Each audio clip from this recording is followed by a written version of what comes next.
Good morning, guys. Welcome back to the channel. In today's video, we're working on the 6.0. So I feel like every 6.0 video starts this way anymore, but we're at O'Reilly's. Gonna go in, pick up a new crank sensor, and give that a shot. Now, when we get back home, I'll kind of explain a little more of why we think it is the crank sensor. But I'm gonna run in, grab one real quick, get back home. It's already 6 o'clock, so we'll probably work on the truck tomorrow. We got to figure out how to get the white truck out and get the 6.0 in the shop. The 6.0 should start and run long enough to get in the shop. It's just figuring out how to get the white truck out. So anyways, I guess I'll see y'all back at the house and we'll get to work. Alrighty, guys, so at O'Reilly's last night, they didn't have a motorcraft sensor. So went ahead and ordered one. Supposed to be here at 11 o'clock today.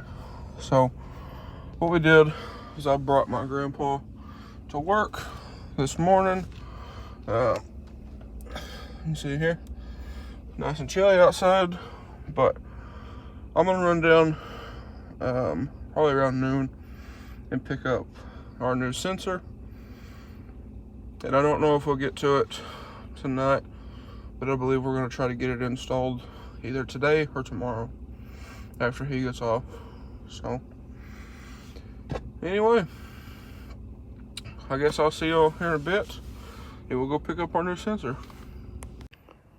Alrighty, guys, so it's a little bit later. It's almost noon. It's not already, but we're going to head to Conway and pick up our parts. So I haven't messed with the white truck. I had some stuff to do here on the phone, but anyway, we're gonna head to Conway, see if they got our parts. I got my receipt here, so we will run down there and pick up our new crank sensor. And like I said, hopefully tonight we can get the new one put on. Maybe when I get home, I'm gonna try to get the white truck out of the shop, put the new battery on that we got for it. That'll be in another video, but kind of try to button it somewhat back together. Again, having some problems with the relocation bracket for the zone body lift, so we're gonna have to make one, I believe. So I gotta figure out how to get that mess out of the shop, because the shifter cable is currently disconnected. So no, so I gotta figure out how to get that out, and I might park it up here for right now. Then we can get the 6.0 in the shop, and maybe tonight after we get back, because I gotta go pick my grandpa up from work because I have his truck today. So maybe when we get back, we can put the new part on the 6.0. And when I get back home, I will do some explaining as to why I bought a new crank sensor. But anyways, let's get on the road, get headed to Conway. Alrighty, guys, so we're back at the O'Reilly's and I got my crank sensor. So Motorcraft crank sensor, they could get it quicker and cheaper than the Ford dealer. So figured same thing, cheaper here, they can get it quicker, why not?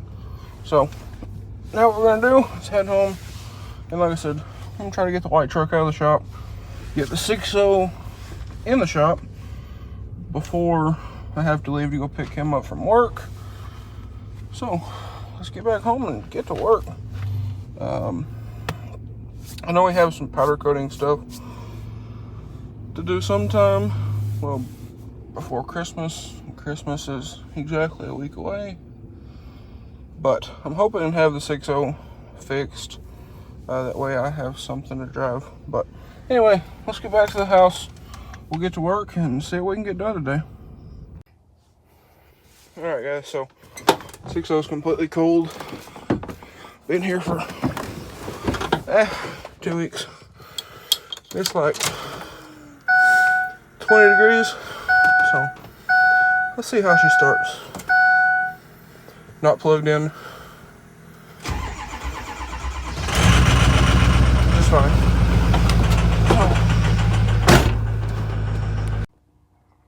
Alright guys, so it's a bit of an interesting cold start there. But I quit filming because I wanted to get it in here and not have to worry about it dying. But we got it in here. So we're going to be replacing, not tonight, because it's already pretty late, but we're going to be replacing the crank sensor, which is way down there. Have to get to it from the bottom. The fender liner, I don't think that'll help pulling the fender liner out because it's on the very bottom of the motor. Back probably about an inch, or 3 or 4 inches from the crankshaft on this here passenger side. So it's way down there under the AC compressor, which we replaced the AC compressor in this thing last year trying to fix the AC, in which it didn't. So anyway, we're gonna come back to it tomorrow. But then I need to take these batteries back as well. But here it is. So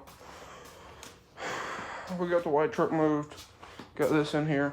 That way, if it rains or something, it's already in here and we ain't gonna mess with it tomorrow.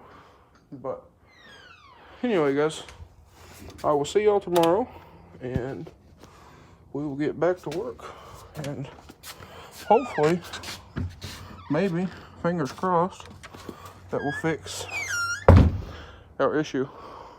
But I hope so. But we did get the white truck moved. It is up yonder. You can see it there. I just wanted to put it up there. That way I can look at it.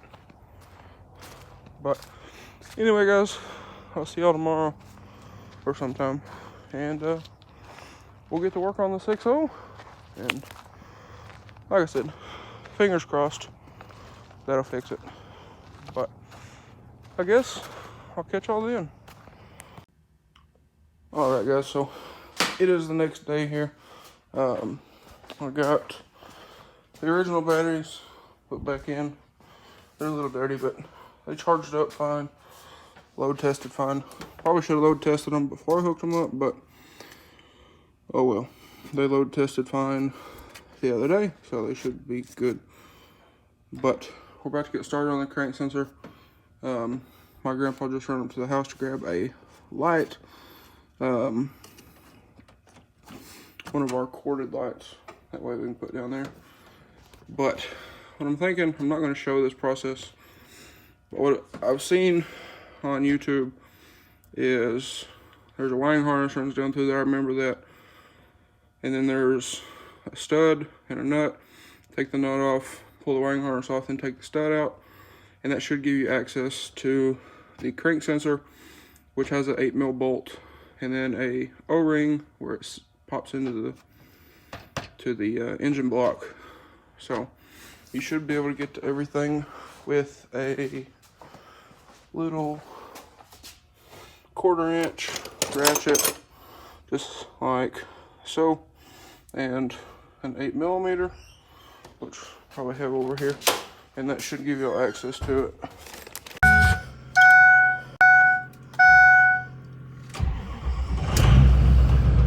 Just put a new crank sensor in. So, let's see what it does. Alright guys, so it's a little over a week since we last filmed. Because, you know, Christmas and all that stuff. And I had a sinus infection going on. Still got a headache. throat's still a little sore, but other than headache, I think we're good. But anyway, went to put this pig back in the shop. We pulled it out the other day, working on some stuff that I'll show y'all.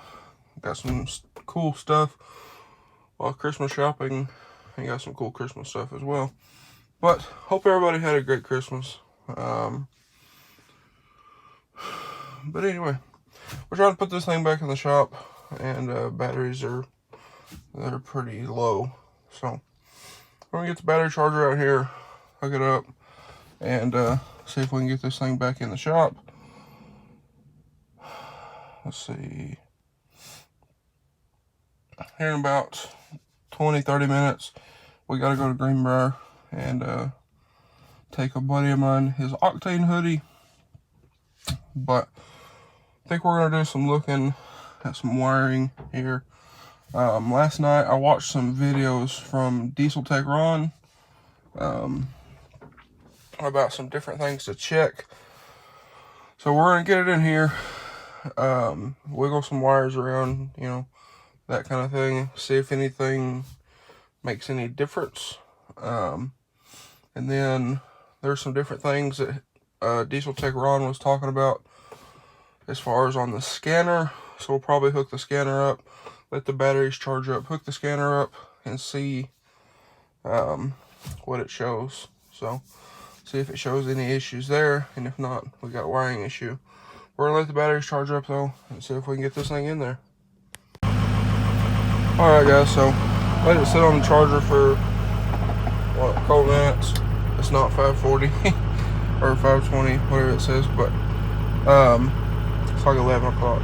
But it cranked over very slowly, but it started.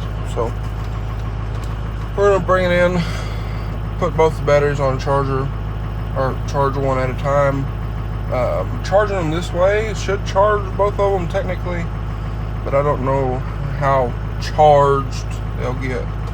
So anyway, you can see we have oil pressure, good oil pressure. We got 3/4 tank of fuel, and we have RPM signal. So when it dies, I'm gonna try to re-crank it and see if it has the RPM signal, because that would be crank sensor if it doesn't have RPM signal. But this thing pulled in here again.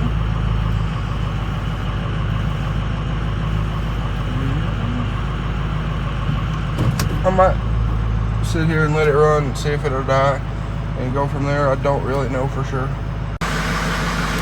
Alright, so what he's doing right now is pulling on some wires, you know, tugging on some stuff to see if it shorts out, or if anything shorts, causing the truck to die, or, you know, have a little bloop or something in it.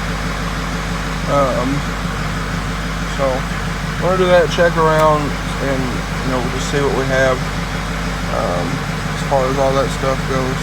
So I'll let y'all know. But the other day we put the new crank sensor in it, and I made like a long explanation of why I thought it was a crank sensor, and then it died. So I'll probably just delete that off the video and whatnot. But we got it in the shop in here, moving some wires around, all that kind of thing, to see if we can get it traced down. Alrighty guys, so it died. We put new batteries on it, or the loaner batteries. Fire that back up, I mean, just immediately. Going on 2 minutes, it's been running. So we're gonna see what it does. When it died, I did crank the key over, and we did have an RPM signal. So when my grandpa, he went to the house to grab the Solus, we're gonna hook the Solus up to it when it dies again, and see, you know, what do we have, what do we not have, do we have Ficum sync, you know, so on and so forth. If we have Ficum sync and a RPM signal, that tells us that it's something to do with the cam position sensor. If we don't have RPM. It could be the crank sensor or the wiring on either one.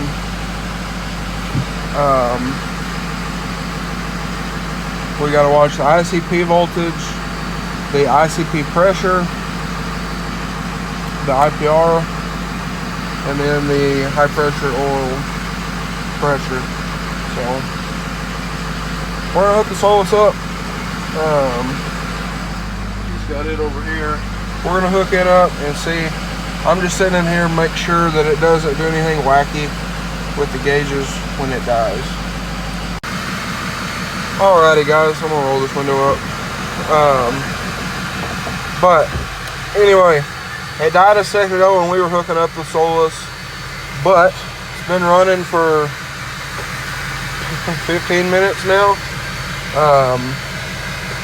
So we're still pretty cold on engine temp, good oil pressure, all that stuff.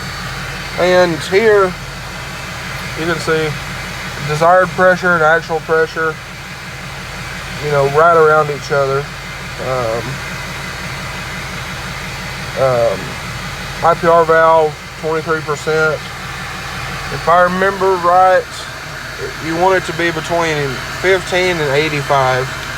And 85 I think is all the way closed, or maybe it's all the way, yeah, I think 85 is all the way closed and 15 is dumping, or maybe it was the other way around. I don't exactly remember, but over 500 psi. But like I was saying, over 500 psi, so you know, pressure's good. This truck needs 500 psi just to idle. As far as injection pressure goes, we come up here, Thickum power, Thickum sync. Thickum is synced. If not, it wouldn't be running. Thickum power coming out of the Thickum, 47, 47 and a half. Sometimes it'll hit 48, and 13 volts going in. So, as far as right now, I mean, we look golden on the Scottlee, so I'm just gonna let it run and see what it does. I mean, right now it's looking good, so I guess I'll just watch it and see what it does. We're probably about to have to run the Greenbrier and take that hoodie up there, but we can come back and see if we can get back to diagnosing this thing. Alright guys, so a while ago it ran for 25 minutes and I shut it off because we had to go. Got back, now this shows 2 o'clock. It's not 2 o'clock, but anyway, we've been running for 2-3 minutes already. It died a minute ago. It started immediately right back up. So I got the Scottlee here hooked back up. You can still see 47.5 volts on the Thickum, 13 in, and our pressures are still good. I'm going to back it out, drive it around the yard, and see if putting a load on the engine will do anything. I got the Scottlee here. It doesn't really do me any good with the Scottlee because if the truck doesn't die, it doesn't do me any good. Because running, everything shows to be fine. 600 psi of injection pressure, so on and so forth. So we'll drive around the yard here, see if it'll die. And if it does, we can check our Scottlee with it cranking. A dead crank where it doesn't start back, and then see, do we have Thickum sync? What is everything reading? And we can go from there. But I'm gonna drive around the yard here. Truck feels fine right now, but I'm gonna drive around, see if it'll die to where it won't restart. Alrighty guys, took it around the yard, and remembered that the fender liner's out. It's in the bed of the truck back there, and the ABS sensor wire and the little vacuum bottle thing just kind of floating over there. So we tied that up. I'm gonna go back around the yard. 20 minutes later, truck's still running. Everything looks good. We put the truck in drive, gives it more load. Pressures go up. Thicken voltage, 48 volts. So, my grandpa's gonna ride around. We're gonna ride around the yard, and he's gonna watch this and see if anything drops, or maybe this thing will die. I kind of hope it dies now that we know what to look for, and not restart. Like I said, that way we can actually check everything and see what is it missing. But I guess we'll just have to see what it does. All right, guys, the truck's been sitting here running for 30 minutes or better. You can see there, no issues.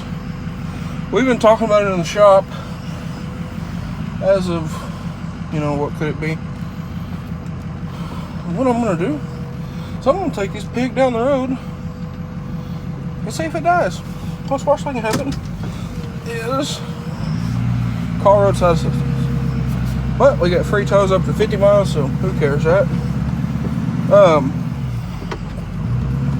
gonna stop up here, grab my wallet in case we get pulled over, or, well, I'm probably gonna need my wallet if this thing dies. But we were sitting in the shop watching this thing, and it was smoking like a white smoke. It had a different smell to it that can't really nail down.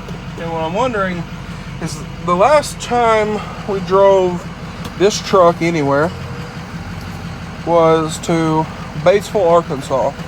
We went up to, what do they call that? Up north of Newport. They have a really cool state park up there. Really cool to go see. And on our way back, you know, getting down the quarter tank of fuel about. So he stopped, got diesel. Well, the other night we took the blue truck up there to look at the Christmas lights, and we stopped at that fuel station and looked, and they have biodiesel.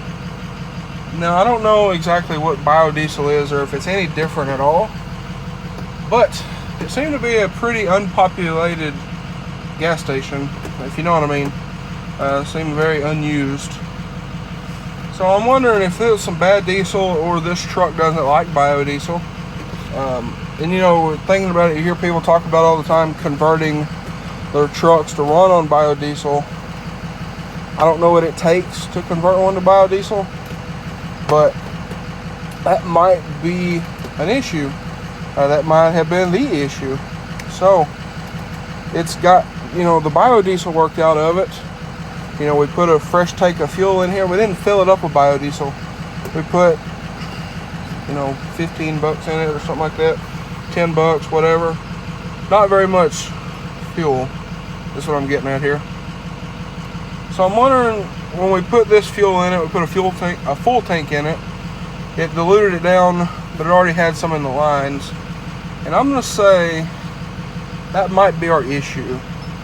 Either this truck don't like biodiesel, or it was bad fuel to begin with. Like running right now, runs perfectly. It quit smoking altogether, so I don't know. Might have just been bad fuel. Kind of sucks if it is, but it kind of don't, if you know what I mean. So I'm gonna grab my wallet, and we're gonna take this thing on a drive. Alright guys, so what the plan is, just gonna take it up the road here, maybe run a couple circles. We got the fender liner and the sound deadener back here, so don't want to go crazy, you know, or very quick, very fast. So I'm gonna take this thing and see what she do.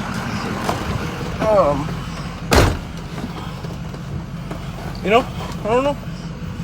And I think if it does fine, 'cause I'm gonna juice on it pretty good. It's nice and warm. You can see there. So I'm gonna juice on it pretty good. But I think if it makes it back, I'm gonna try to get the remainder of this tank of fuel out. Put good fuel in it from somewhere I always buy diesel from, here in Greenbrier, and get some Hot Shot Secrets fuel additive put in here as well. Run it and see what happens. But without further ado, let's go. Right now, this thing shows us 250. So, and also I do have the Solus with me. So, that's like I said, let's see what she do. Well, guys, right now we're going up this hill road. You know, kind of simulate some load on the engine and whatnot. But it's doing good.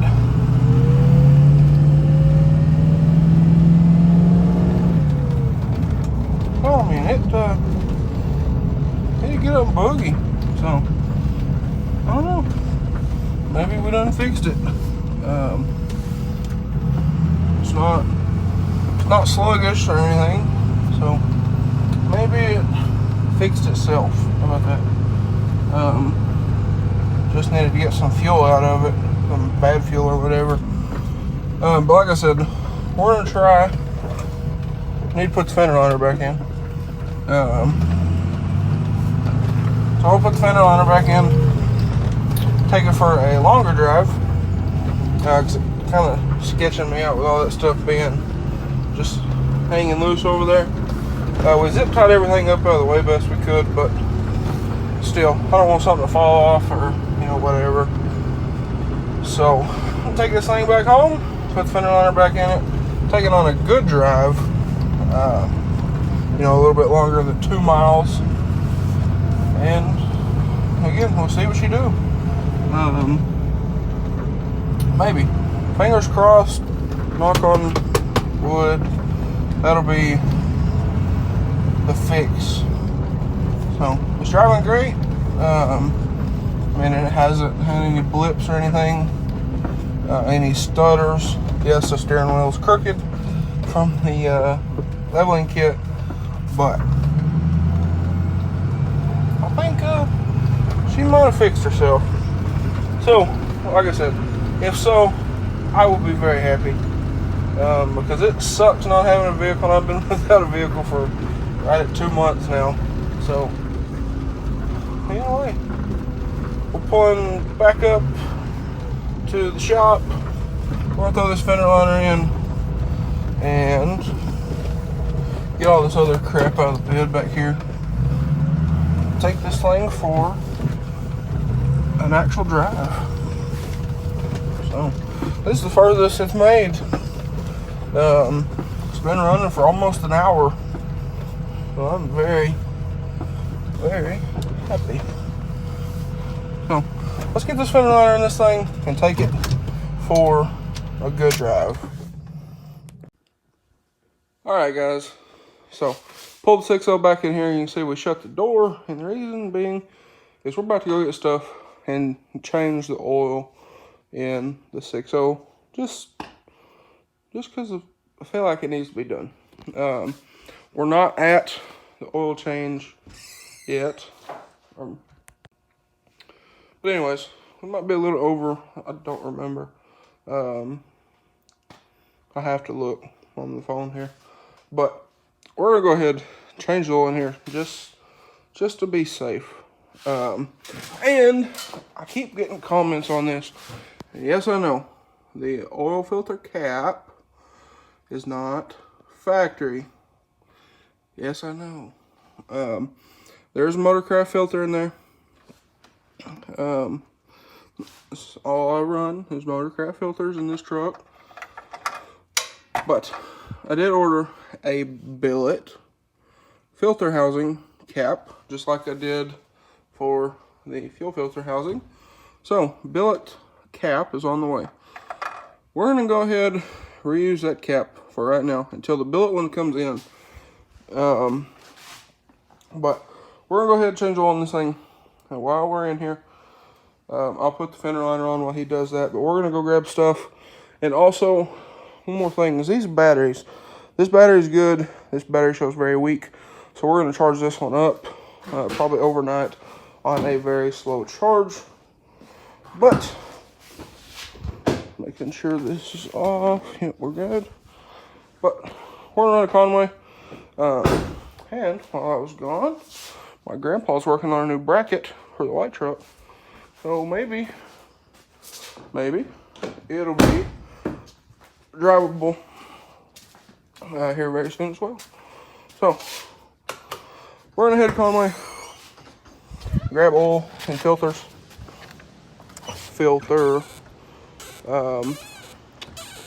But anyway, guys, that's gonna be a wrap for today's video. If you guys enjoyed this video, hopefully as much as I did, drop a like and comment down below. Smash that subscribe button. Thanks for watching, guys. Hope everybody has a great day. Now tune in for the next video, because we're gonna put some miles on that thing and a little stress testing. Because it's been testing mine. So we're gonna get some driving on it. See what happens. We might do that tonight, we might not. He has to work tomorrow. So might be tonight, might be tomorrow night. I don't know. We'll figure it out. But anyway, guys, I'll catch you on the next one. Thanks for watching.